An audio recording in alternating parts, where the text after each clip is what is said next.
நான் 23 வயது இளைஞனாக இருந்தேன். என் குடும்ப மிகவும் ஏழ்மையான நிலையில் இருந்தது. என் அம்மா விதவை. எனக்கு ஒரு தங்கை இருந்தாள்.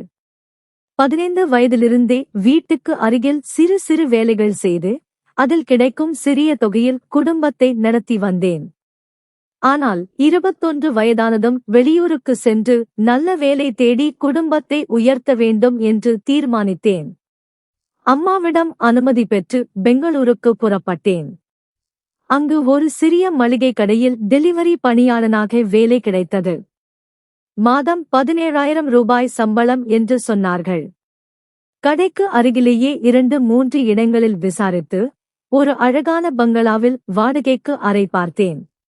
அது 2 மாடி வீடு. என் அறை மேல் தளத்தில் இருந்தது. கீழ்த்தளத்தில் வீட்டு உரிமையாளர் ராகவும் அவரது மனைவி அனுஷாவும் வசித்து வந்தனர். அனுஷா மிகவும் அழகாக இருந்தார். அவரை பார்த்தால் திருமணம் ஆனவர் என்று தோன்றவே இல்லை.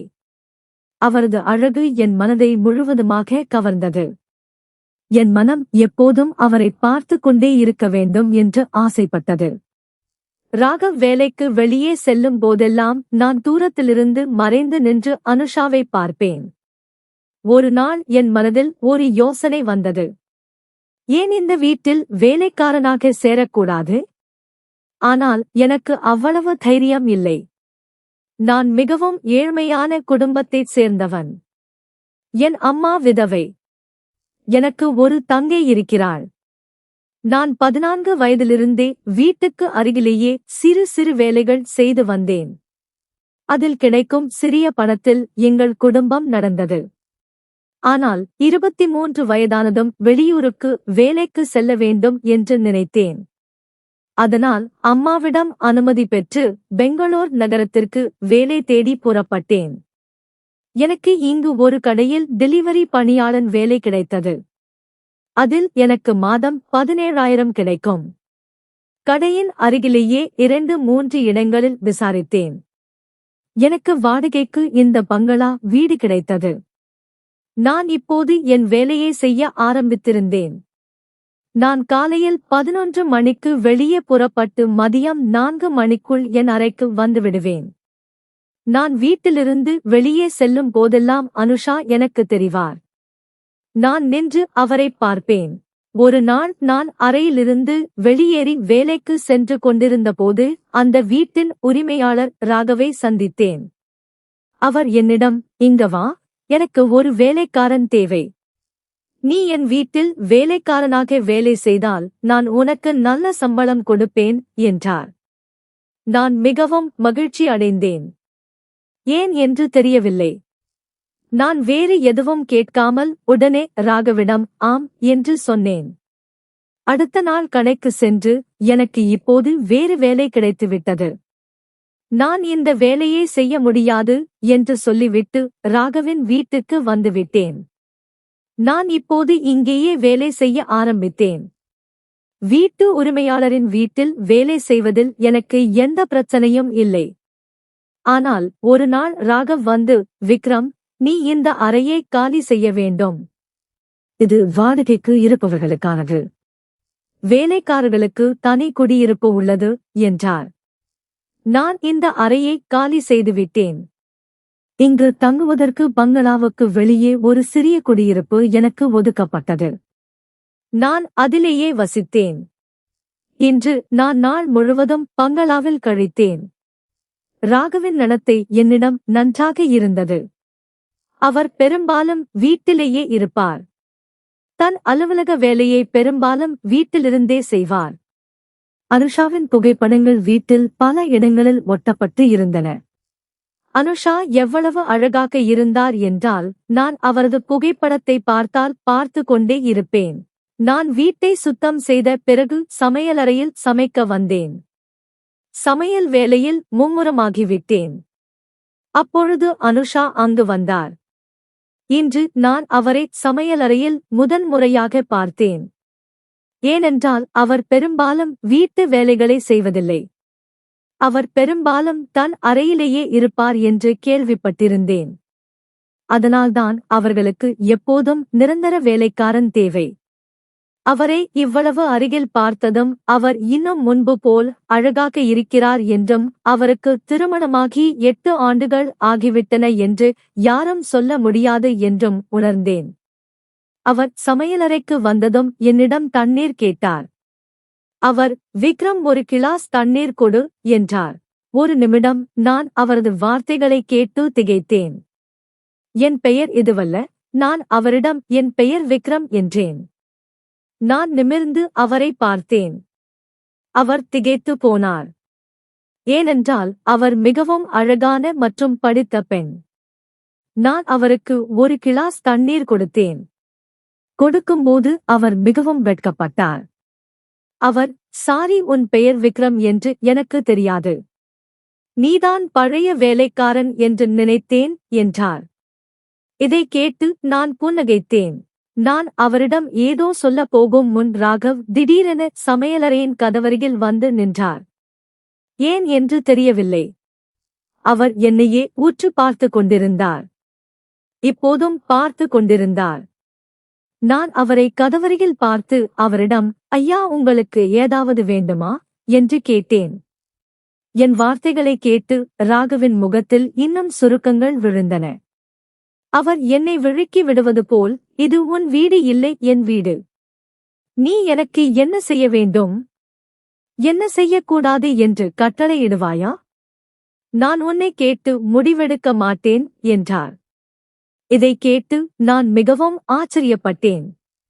என் பேச்சின் இவ்வளவு பெரிய அர்த்தத்தை ராகவ் தவறாக புரிந்து கொள்வார் என்று எனக்கு தெரியாது. ஏனென்றால் மற்ற விஷயங்களில் ராகவின் நடத்தை என்னிடம் நன்றாக இருக்கும். ஆனால் அனுஷாவின் திசையில் வரும்போது அவர் என் மீது மிகவும் கோபப்படுவார். ராகவுக்கு நான் எந்த பதிலும் சொல்வதற்கு முன் அனுஷா அவரை நோக்கி சென்று, இந்த அப்பாவியின் அர்த்தம் அதுவல்ல, நீ அவன் பேச்சின் தவறான அர்த்தத்தை எடுத்துக் கொள்கிறாய். தயவு செய்து வேலைக்காரர்களிடம் நன்றாக நடந்து கொள். இல்லை என்றால் ஒரு நாள் நீ மாட்டிக்கொள்வாய். ஞாபகம் இருக்கிறதா? போன வேலைக்காரனும் நம்மை விட்டுத்தான் சென்றான் என்றார். அனுஷா இந்த விஷயத்தை ராகவிடம் மிகவும் மெதுவாக சொன்னார். ஆனால் நான் கேட்டுவிட்டேன். ராகவ் என் பக்கம் பார்த்தார். இன்று இரவு நீ சீக்கிரம் உன் குடியிருப்புக்கு செல்லாதே. எனக்கு உன்னிடம் ஒரு வேலை இருக்கிறது என்றார். இதை சொல்லிவிட்டு ராகவ் அவரது மனைவியுடன் சென்று விட்டார். நான் சீக்கிரம் சமைக்க ஆரம்பித்தேன். ஆனால் என் மனம் மீண்டும் மீண்டும் இந்த விஷயத்தில் இருந்தது.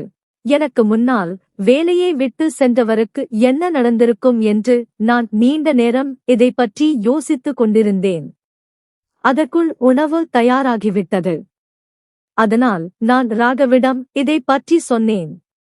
அவர்களுக்காக மேசையில் உணவு வைத்தேன். எல்லோரும் சாப்பிட்டு முடித்தார்கள்.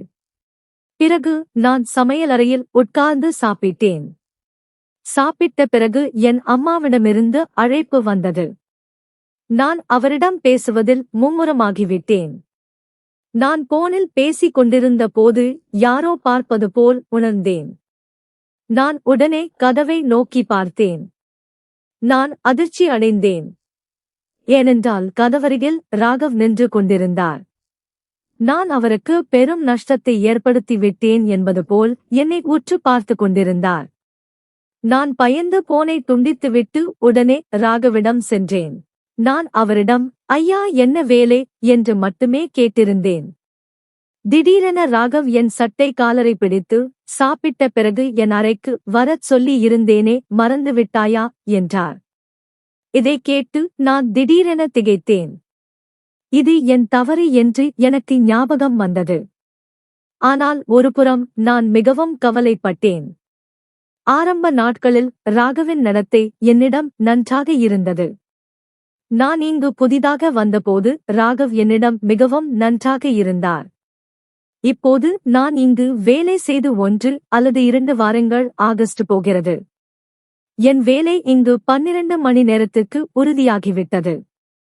அப்போதிலிருந்து ராகவ் என்னிடம் மிகவும் தவறாக நடந்து கொள்ள ஆரம்பித்திருக்கிறார். இப்போது ராகவ் எப்போதும் என் மீது கோபப்படுகிறார். நான் அவரிடம், ஐயா, என்னை மன்னியுங்கள். என்னால் தவறு நடந்துவிட்டது என்றேன். நான் ராகவிடம் கைகளை கூப்பிய போது அவருக்கு என் மீது கருணை வந்தது. அவர், சரி, உடனே என் அறைக்கு வா என்றார். அவர் என் சட்டை காலரை விட்டுவிட்டு தன் அறைக்கு சென்று விட்டார். நான் சீக்கிரம் என் சட்டையை சரி செய்து கொண்டேன். நான் ராகவின் அறைக்கு சென்றதும் ராகவ் என்னை பார்த்து மிகவும் விலை உயர்ந்த ஆடைகளை என் கையில் கொடுத்து, சீக்கிரம் இந்த ஆடைகளை அணிந்து கொள் என்றார். ராகவின் இந்த வார்த்தைகளை கேட்டு எனக்கு அதிர்ச்சியாக இருந்தது. ராகவ் ஏன் எனக்கு இவ்வளவு விலை உயர்ந்த ஆடைகளை அணிய சொல்கிறார்? ஏனென்றால் ஆடைகளை பார்த்தாலே அவை விலை உயர்ந்தவை என்று தெளிவாக தெரிந்தது. ஒருவேளை இவை ராகவின் ஆடைகளாக இருக்கும் என்று நினைத்தேன். ஆனால் இந்த ஆடைகள் புதியவை. ஆடைகளை பார்த்தாலே அவை ஒரு முறை கூட அணியப்படவில்லை என்று தெரிந்தது. நான், ஐயா, இதற்கு என்ன அர்த்தம் என்றேன். ராகவ் குளியலரை நோக்கி சைகை செய்து, இப்போது சீக்கிரம் ஆடைகளை மாற்றிக்கொள் என்றார். இதை கேட்டு நான் பயந்து விட்டேன். நான் மீண்டும், ஆனால் ஏன் ஐயா, நான் உங்கள் இவ்வளவு விலை உயர்ந்த ஆடைகளை அணிய முடியாது என்றேன். இதை கேட்டு ராகவ் தன் கைகளை நீட்டி என் சட்டை பட்டன்களை திறக்க ஆரம்பித்தார். ஏனென்றால் இன்று உன் முதல் இரவு நீ மாப்பிள்ளையாகி உன் மனைவியின் அறைக்கு செல்ல வேண்டும் என்றார். இதை கேட்டு நான் அதிர்ச்சி அடைந்தேன். ராகவுக்கு உண்மையில் பைத்தியம் பிடித்துவிட்டதா? என்ன பேசுகிறார்? என் திருமணம் எந்த பெண்ணுடன் நடக்கப் போகிறது? இவ்வளவு சீக்கிரம் எனக்கு தெரியாமல் எனக்கு எதுவும் புரியவில்லை. நான் இந்த விஷயத்தை ராகவிடம் கேட்டபோது அவர், நீ இந்த வீட்டு அனுஷாவின் கணவன். நீ தயாராகி அவள் அறைக்கு செல்ல வேண்டும் என்றார். ராகவின் வார்த்தைகளை கேட்டு நான் திகைத்து போனேன். நான் இங்கிருந்து ஓடிவிட வேண்டும் என்று என் மனம் ஆசைப்பட்டது. ஆனால் நான் எங்கு போவது? இப்படி வேலையை விட்டுவிட்டு நான் இங்கிருந்து ஓட முடியாது. இந்த நேரத்தில் என் வீட்டிற்கும் செல்ல முடியாது. ஏனென்றால் என் வீடு இங்கிருந்து மிகவும் தூரம். மேலும் திடீரென என் வீட்டுக்கு நான் இங்கிருந்து ஓடி சென்றாலும் என் அம்மா பயந்து விடுவார். நீ ஏன் திடீரென வேலையை விட்டுவிட்டு வீட்டுக்கு வந்தாய் என்றும் கேட்பார். அதனால் அவர் என்னை பார்த்து மிகவும் கவலைப்படுவார். அதனால் நான் ராகவ் என்ன சொல்கிறாரோ அதை இப்போதைக்கு செய்துவிடுகிறேன் என்று நினைத்தேன். பிறகு காலை வந்ததும் நான் இங்கிருந்து ஓடிவிடுவேன். அதனால் நான் கட்டாயமாக ராகவின் ஆடைகளை அணிந்து கொண்டேன். ராகவ் தன் கைகளால் என் தலைமுடிக்கு ஸ்டைல் செய்தார். என் மீது தன் வாசனை திரவியத்தையும் தெளித்தார். அதன் வாசனை அறை முழுவதும் பரவியது. எனக்கு அவரது மிகவும் விலை உயர்ந்த காலணிகளையும் அணிய கொடுத்தார். நான் மிகவும் ஸ்மார்ட்டாக இருந்தேன். என்னையே என்னால் அடையாளம் கண்டு கொள்ள முடியவில்லை. என் மனதில் நினைத்தேன், நான் என் திருமணத்தில் இப்படிப்பட்ட ஆடைகளை அணிந்தால் இதேபோல் அழகாக இருப்பேன். ஆனால் என் மனைவி திடீரென என் மனதில் அனுஷாவின் எண்ணம் வந்தது. நான் கவலையுடன் சிந்தனையில் ஆழ்ந்தேன். ஏனென்றால் நான் இப்போது இந்த நிலையில் தயாராகி அனுஷாவின் அறைக்கு செல்ல வேண்டும். ஏனென்றால் ராகவ் என் மீது அழுத்தம் கொடுத்து கொண்டிருந்தார். நான் அவ்வாறு செய்யவில்லை என்றால் ராகவ் என்னை வேலையிலிருந்து நீக்கிவிடுவார். இந்த நேரத்தில் வேலையை விட்டுவிடுவது எனக்கு ஒரு பெரிய பிரச்சனை. இந்த பிரச்சனையிலிருந்து வெளிவரும் வழியை நான் கண்டுபிடித்துவிட்டேன். எனக்கு அனுஷாவை பார்த்ததும் பிடித்துவிட்டது. ஆனால் என் மனதில் அவருக்கு எதிராக ஒருபோதும் எதுவும் தவறாக இல்லை. என் ராகவின் கட்டளை, நான் அதை ஏற்கவில்லை என்றால் நான் இந்த வேலையை இழக்க நேரிடும். இந்த வேலை எனக்கு மிகவும் முக்கியமானது. அதனால் நான் விரும்பாமல் அனுஷாவின் கணவராக தயாரானேன். நான் தயாரானதும் ராகவ் என் கையை பிடித்து என்னை வலுக்கட்டாயமாக அனுஷாவின் அறைக்கு அழைத்துச் சென்றார். ராகவ் என்ன செய்ய விரும்புகிறார் என்று எனக்கு எதுவும் புரியவில்லை. நான் அவரிடம் எந்த கேள்வி கேட்டாலும் அவர் என்னை உற்று பார்த்து அமைதியாக இருக்க சொல்வார். நான் ராகவுடன் தயாராவதற்கு 2 மணி நேரம் ஆனது. ராகவ் என்னை பார்த்து, இது உன் மனைவியின் அறை, உன் மனைவி தூங்கிக் கொண்டிருக்கிறாள். போய் அவளை எழுப்பி இரவு முழுவதும் உன் மனைவியுடன் இரு என்றார். இதை கேட்டு நான் அவரிடம், ஐயா, என்ன பேசுகிறீர்கள்? நான் உங்கள் மனைவியிடம் எந்த தவறும் செய்ய மாட்டேன். என் அம்மாவுக்கும் சகோதரிக்கும் என்னை தவிர இந்த உலகில் வேறு யாரும் இல்லை. இந்த விஷயம் அவர்களுக்கு தெரிந்தால் என் அம்மா உயிரோடு இருக்கும்போதே இறந்து விடுவார்.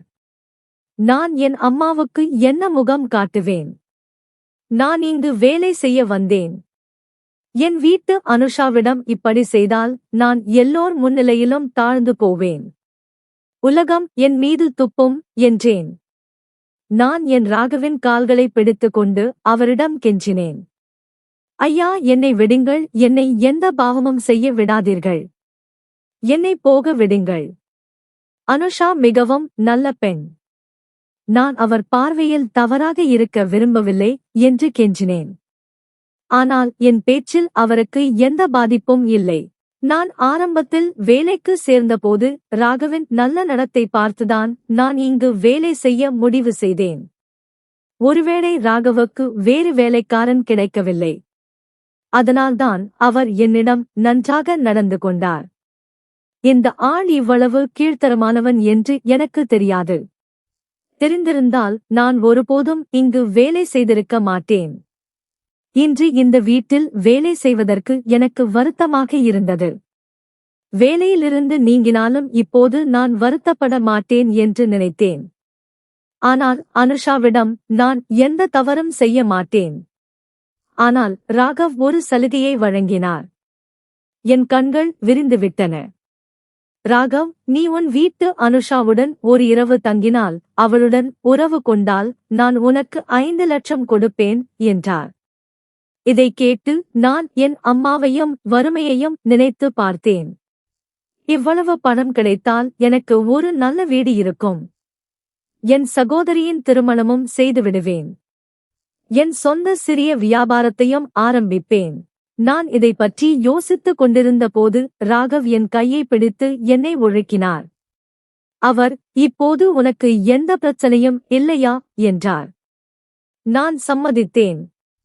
ஆனால் அனுஷாவின் கணவர் எப்படி இப்படி இருக்க முடியும் என்ற எண்ணமும் வந்தது. தன் சொந்த மனைவியுடன் அவர் எப்படி இப்படி செய்ய முடியும்? அனுஷாவுக்கு இதெல்லாம் தெரிந்தால் அவர் என்னை அறைக்கு வெளியே தள்ளிவிடுவார். நான் அவர் பார்வையில் தாழ்ந்து போவேன். அவர் என்னை போலீசில் ஒப்படைத்தால் நான் யாருக்கும் முகம் காட்ட தகுதியற்றவன் ஆகிவிடுவேன்.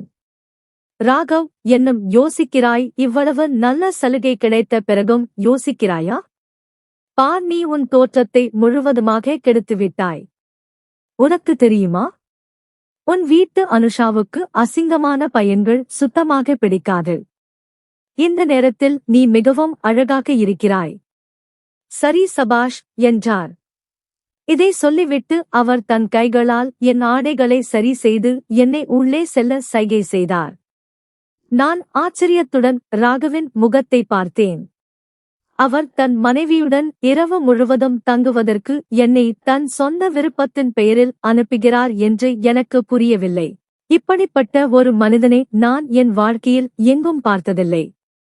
இந்த மனிதன் ஏன் இப்படி செய்கிறான்? தன் வேலைக்காரனை இப்படி தன் மனைவியின் அறைக்கு யாராவது அனுப்ப முடியுமா? நான் இதையெல்லாம் நின்று யோசித்துக் கொண்டிருந்த போது ராகவ், சீக்கிரம் உள்ளே போ. உன் மனைவி உனக்காக காத்திருக்கிறாள். நீ என் மனைவியுடன் இரவு முழுவதும் தங்கிவிட்டால் காலை நான் உனக்கு உன் பரிசை தருவேன் என்றார்.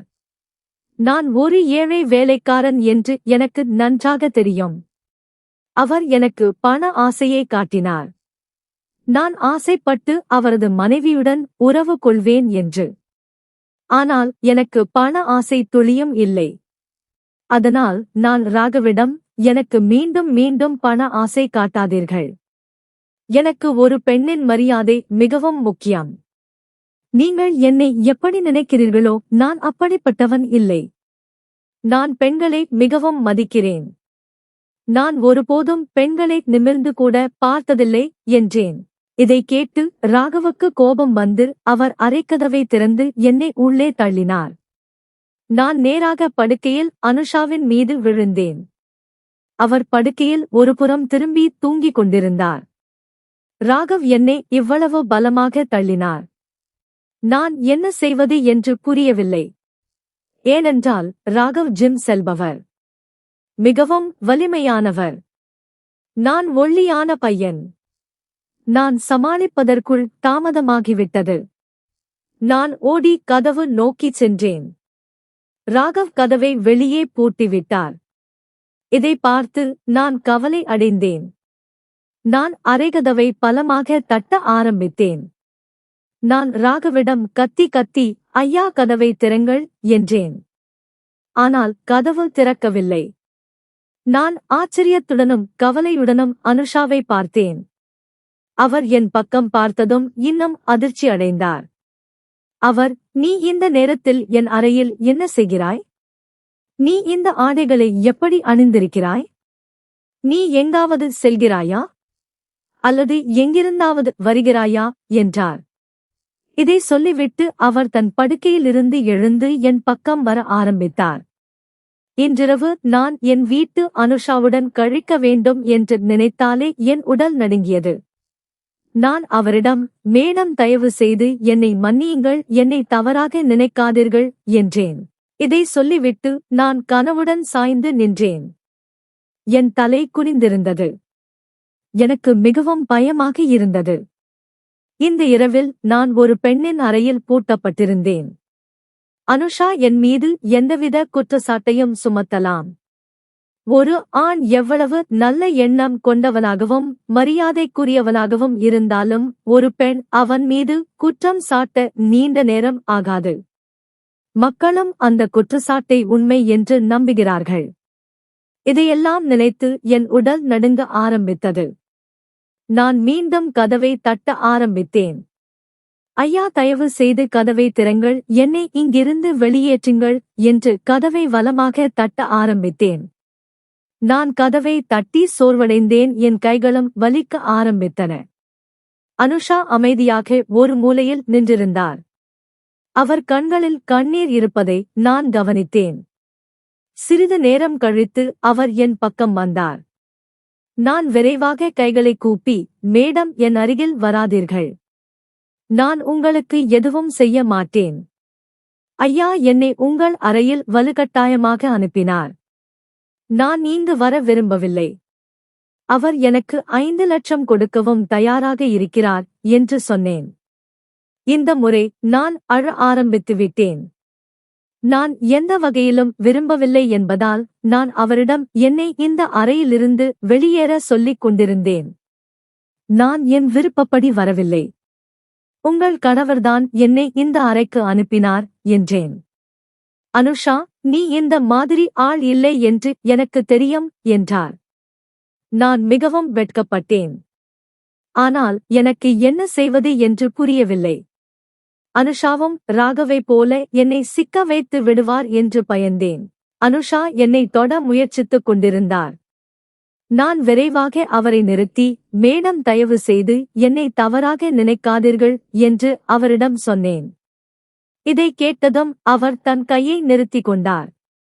அவர் என்னிடம், நான் உனக்கு ஆறுதல் சொல்லவே உன் அருகில் வர விரும்பினேன். உன் ராகவ் காலையில் தான் கதவை திறப்பார் என்று எனக்கு தெரியும். அதனால் நீ அமைதியாக இருக்க வேண்டும்.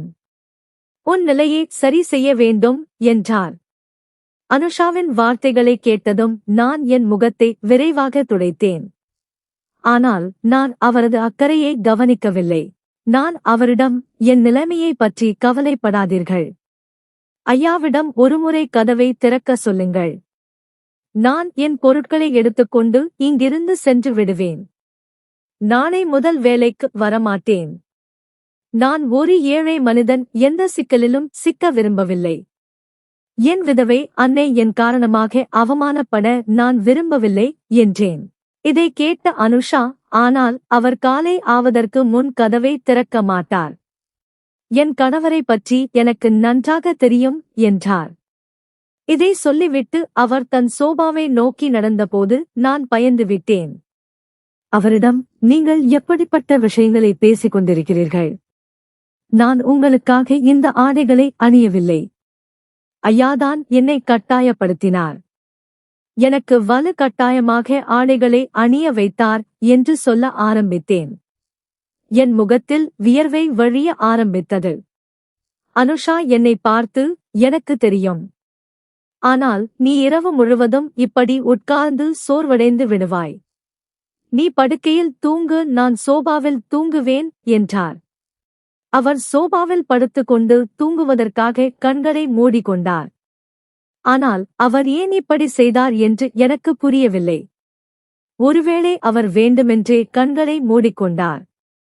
அனுஷா தூங்கிவிட்டார். ஆனால் நான் இன்னும் தரையில் உட்கார்ந்து யோசித்துக் கொண்டிருந்தேன். அனுஷா என்னிடம் எதுவும் சொல்லவில்லை. ஒரு பெண்ணின் அறைக்குள் ஒரு ஆண் திடீரென்று நுழைந்தால் அவள் பயந்து விடுவாள் என்று நான் யோசித்துக் கொண்டிருந்தேன்.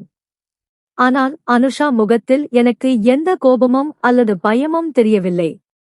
ஒரு வருத்தம் மட்டுமே எனக்கு தெரிந்தது. ஆனால் இப்போது அந்த வருத்தமும் ஒருவேளை மறைந்துவிட்டது. ஏனென்றால் அனுஷா சோபாவில் ஆழ்ந்த தூக்கத்தில் இருந்தார். முழு படுக்கையையும் எனக்காக விட்டுவிட்டார்.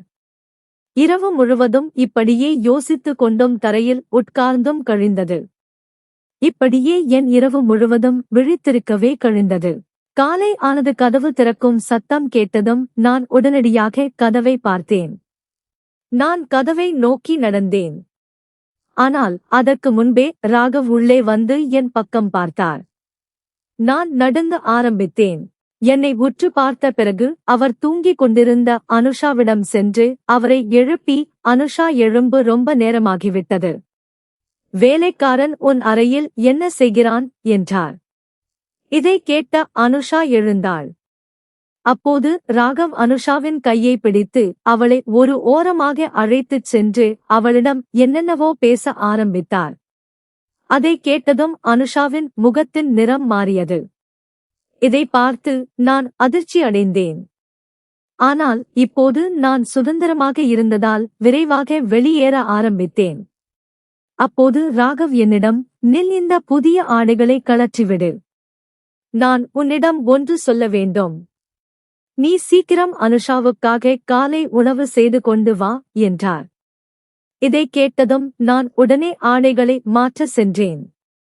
ஆடைகளை மாற்றிய பிறகு நான் விரைவாக காலை உணவு செய்து என் அறைக்கு வந்து படுத்துக்கொண்டேன். பிறகு நான் இங்கிருந்து கிளம்ப முடிவு செய்தேன். நான் இரவு முழுவதும் அனுஷாவின் அறையில் விழித்திருந்ததால் மிகவும் சோர்வடைந்திருந்தேன். நான் இன்று மாலை என் கிராமத்திற்கு கிளம்ப முடிவு செய்திருந்தேன். நான் மேசையில் காலை உணவை வைத்துக் கொண்டிருந்தேன். ராகவ் என்னை உற்று பார்த்து கொண்டிருந்தார். அதன் பிறகு நான் சமையலறையில் அமைதியாக நின்றேன். ராகவிடம் பேச ஒரு வாய்ப்பை தேடிக் கொண்டிருந்தேன். வாய்ப்பு கிடைத்ததும் நான் அவரிடம் பேசினேன். ஐயா, நான் இன்று மாலை இங்கிருந்து கிளம்புகிறேன் என்று சொன்னேன். என் வார்த்தைகளை கேட்ட அவர் ஆச்சரியப்பட்டு அதிர்ச்சி அடைந்தார். அவர், முதல் நாள் நீ எங்களிடம் வேலைக்கு வந்தபோது நான் உனக்கு 40,000 மகிழ்ச்சியுடன் கொடுத்தது உனக்கு நினைவு இருக்கிறதா? நீ 40,000 உன் வீட்டுக்கு அனுப்பியிருந்தாய். நீ போக விரும்பினால் என் 40,000 எனக்கு கொடுத்துவிடு. இன்று மாலை வரை ஏன் நீ இப்போதே இங்கிருந்து கிளம்பலாம் என்றார். ராகவின் வார்த்தைகளை கேட்டதும் நான் ஆச்சரியப்பட்டேன். அவர் என்னை பிளாக்மெயில் செய்ய பணம் கொடுத்தாரா? மேலும் அவர் இன்று இரவு மீண்டும் நீ உன் அனுஷாவின் அறைக்கு செல்ல வேண்டும் என்றார். நான் அவரிடம், ஏன் இதை என்னிடம் செய்ய சொல்கிறீர்கள் என்றேன். அவர், இந்த வேலையை நீ செய்ய வேண்டும் என்றார். இதைக் கேட்டதும் நான் மீண்டும் திகைத்து போனேன். நான் அவரது பிடிவாதம் முடிந்துவிட்டது என்று நினைத்தேன். ஆனால் அவர் இன்றும் என்னுடன் அதையே செய்யப் போகிறார். ஆனால் இன்று ஏன் என்னால் இதை செய்ய முடியவில்லை என்று எனக்கு தெரியவில்லை. நான் அமைதியாக அவர் சொல்வதை கேட்டுக் கொண்டிருந்தேன். நான் அவர் முன் கைகளை கூப்பி, ஐயா, என்னை மன்னித்து விடுங்கள். நான் அனுஷாவுடன் இதையெல்லாம் செய்ய விரும்பவில்லை என்றேன். அவர், நான் சொல்வதை செய், இல்லை என்றால் பணத்தை ஏற்பாடு செய்துவிட்டு இங்கிருந்து கிளம்பலாம் என்றார். இதைக் கேட்டதும் நான் மீண்டும் கவலைப்பட்டேன். இரவு ஆகிவிட்டது. ராகவ் மீண்டும் எனக்கு புதிய ஆடைகளை அணிய கொடுத்தார். இந்த ஆடைகள் என்னுடையவை. இந்த ஆடைகளில் உன் அனுஷாவுக்கு என்னை மிகவும் பிடிக்கும். இன்று இரவு அவள் உன்னை இந்த ஆடைகளில் பார்த்தால் அவளது உணர்வுகள் பறந்துவிடும். நீ உன் வேலையில் வெற்றி பெறுவாய் என்றார். அவரின் வார்த்தைகளை கேட்டதும் நான் எதுவும் சொல்லாமல் அமைதியாக ஆடைகளை மாற்ற சென்றேன். நான் ஆடைகளை மாற்றிக் கொண்டேன். நான் குளியல் அறையிலிருந்து வெளியே வந்தபோது அவர் என்னை பார்த்ததும் மகிழ்ச்சி அடைந்தார். அவர் நேற்று செய்தது போல என் மீது அவரது வாசனை திரவியத்தை தெளித்தார். பிறகு அவர் அனுஷாவின் அறைக்கு செல்ல சொன்னார். நான் இன்று மீண்டும் அனுஷாவின் அறைக்கு வந்தேன். என் முகத்தை தொங்கவிட்டபடி அவரது அறைக்குள் சென்றேன். என்று அனுஷா விழித்திருந்தார். இன்று எனக்கு ஏன் தைரியம் இல்லை என்று எனக்கு தெரியவில்லை. நான் அமைதியாக உட்கார்ந்து என் தலையை குனிந்து கொண்டேன். நான் அறைக்குள் வரும்போது ராகவ் என் காதில் மெதுவாக, நேற்று நீ உணர்வுடன் இருந்தாய். ஆனால் இன்று நீ உணர்வுடன் இருக்க மாட்டாய். ஏனென்றால் நான் உன் மீது தெளித்த வாசனை திரவியம் நேற்று இருந்த வாசனை திரவியம் அல்ல, அது மிகவும் வலுவான வாசனை திரவியம். அதன் வாசனையால் உனக்கு போதை ஏறிவிட்டது. இப்போது நீ போதையில் இருக்கிறாய். இன்று இரவு என் மனைவியுடன் நீ நிச்சயம் உறவு கொள்வாய் என்று சொன்னது எனக்கு நினைவிருக்கிறது. நான் அறைக்கு வந்து உட்கார்ந்திருந்தேன். அனுஷா என்னை உற்று பார்த்து கொண்டிருந்தார். நான் மிகவும் வெட்கப்பட்டேன். ராகவின் குரல் என் காதுகளில் முழித்துக் கொண்டிருந்தது. இந்த ஆடைகள் என் அனுஷாவுக்கு மிகவும் பிடிக்கும். இன்று இரவு அவள் உன்னை எந்த ஆடைகளில் பார்த்து தன் உணர்வுகளை இழந்து விடுவாள் என்றார். இன்று நான் அனுஷாவின் முன் வெட்கப்பட்டேன். இப்படியே இரவு முழுவதும் கழிந்தது. அனுஷா இரவு நீண்ட நேரம் என்னை பார்த்தபடியே சோபாவில் சென்று தூங்கினார். நானும் எப்போது தூக்கத்தில் ஆழ்ந்தேன் என்று எனக்கு தெரியவில்லை. காலை என் கண் விழித்தபோது அனுஷா இன்னும் சோபாவில் தூங்கிக் கொண்டிருப்பதை நான் பார்த்தேன். நான் படுக்கையில் என்னை பார்த்தபோது பயந்து எழுந்தேன். நான் எழுந்ததும் முதலில் கதவை திறக்க முயற்சித்தேன். ஆனால் கதவு திறக்கவில்லை. காலை ஆகிவிட்டது. என் மயக்கம் பெரும்பாலும் நீங்கிவிட்டது. நான் மிகவும் கவலைப்பட்டேன். பிறகு நான் கதவை பலமாக தட்ட ஆரம்பித்தேன். கதவின் சத்தத்தால் அனுஷா எழுந்து உட்கார்ந்தார். அப்போது ராகவ் கதவை திறந்தார். நான் விரைவாக வெளியே வந்தேன். ராகவ் என்னை பார்த்து சிரித்தார். அவர் சிரிப்பதை நான் பொருட்படுத்தவில்லை. என்றும் நான் அனுஷாவின் கண்ணியத்தை காப்பாற்றுவதில் வெற்றி பெற்றேன். இது எனக்கு மிகவும் முக்கியம். நான் உடனே குளியலறைக்கு சென்று முதலில் என் ஆடைகளை மாற்றிக்கொண்டு என் சொந்த ஆடைகளை அணிந்து கொண்டேன். அதன் பிறகு நான் சமையலறைக்கு வந்து காலை உணவு செய்ய ஆரம்பித்தேன். இன்று நான் அனுஷாவிடம் பேசுவேன் என்று முடிவு செய்திருந்தேன். அவரிடம், எனக்கு இந்த வேலை வேண்டாம். தயவு செய்து என்னை இங்கிருந்து போக விடுங்கள். நான் எந்த பெரிய சிக்கலிலும் சிக்க விரும்பவில்லை என்று சொல்வேன் என்று நினைத்தேன். அப்போது திடீரென அனுஷாவின் அறையிலிருந்து யாரோ உரத்த குரலில் கத்தும் சத்தம் கேட்டது. அனுஷா ராகவுடன் சண்டையிட்டுக் கொண்டிருந்தார். அவர்களின் சத்தம் கேட்டு நான் அனுஷாவின் அறை நோக்கி சென்றேன். திறந்த கதவு வழியாக நான் ராகவும் அனுஷாவும் சண்டையிடுவதை பார்த்தேன். நான் அவர்கள் இருவரின் பேச்சையும் கேட்டேன். அனுஷா ராகவிடம், நீ ஒவ்வொரு வேலைக்காரனிடமும் இப்படித்தான் நடந்து கொள்கிறாய். அதிர்ஷ்டவசமாக எந்த வேலைக்காரனும் என்னுடன் தவறாக நடந்து கொள்ளவில்லை. இல்லை என்றால் நான் எத்தனை முறை என் கண்ணியத்தை இழந்திருப்பேன் என்று எனக்கு தெரியாது. வேலைக்காரர்கள் உன் நடத்தையை பார்த்து வீட்டிலிருந்து ஓடிவிடுகிறார்கள். ஆனால் நீ உன் நடவடிக்கைகளை நிறுத்த மாட்டாய் என்று சொல்லிக் கொண்டிருந்தார். அனுஷா ராகவுக்கு ஒரு கிளாஸ் தண்ணீர் கொடுத்து, இந்த மருந்தை எடுத்துக்கொள் என்றார். ராகவ் மருந்தை எடுக்க மறுத்து கொண்டிருந்தார். அனுஷா அவரை கட்டாயப்படுத்தி மருந்து கொடுத்தார். ராகவுக்கு தலை சுற்றல் ஏற்பட்டது. அனுஷா அவரை பிடித்து படுக்கையில் படுக்க வைத்தார். ராகவ் தூங்கிவிட்டார். இதை பார்த்து நான் அனுஷாவின் அறைக்குள் சென்றேன். அனுஷா என்னை பார்த்ததும், வா விக்ரம், நான் உனக்காக காத்திருந்தேன் என்றார். பிறகு அவர் என்னிடம், நான் உன்னிடம் ஒன்று பேச விரும்புகிறேன். முதலில் நமக்காக 2 கப் டீ செய்து கொண்டு வா என்றார். இதையெல்லாம் பார்த்து என் மனம் முழுவதுமாக தடைபட்டுவிட்டது. ஆனால் அவர் கேட்கவில்லை. 2 கப் டீ செய்து கொண்டு வா. நாம் இருவரும் ஒன்றாக உட்கார்ந்து டீ குடித்து பேசுவோம் என்றார். இப்போதைக்கு நான் அனுஷாவிடம் எந்த கேள்வியும் கேட்கவில்லை. நான் உடனடியாக டீ செய்ய சென்றேன். நான் டீ செய்து கொண்டு வந்தேன். பிறகு அனுஷா தன் கதையை என்னிடம் சொல்ல ஆரம்பித்தார். நீ நினைக்கிறாய் இவன் எப்படிப்பட்ட மனிதன்? ஏன் தன் மனைவியை வேலைக்காரனிடம் ஒப்படைக்க விரும்புகிறான்? இந்த மனிதன் என் கணவர்தான். ஆனால் 3 ஆண்டுகளுக்கு முன்பு என் கணவருக்கு ஒரு விபத்து நடந்தது. அதனால் அவருக்கு நினைவாற்றல் இழப்பு ஏற்பட்டது.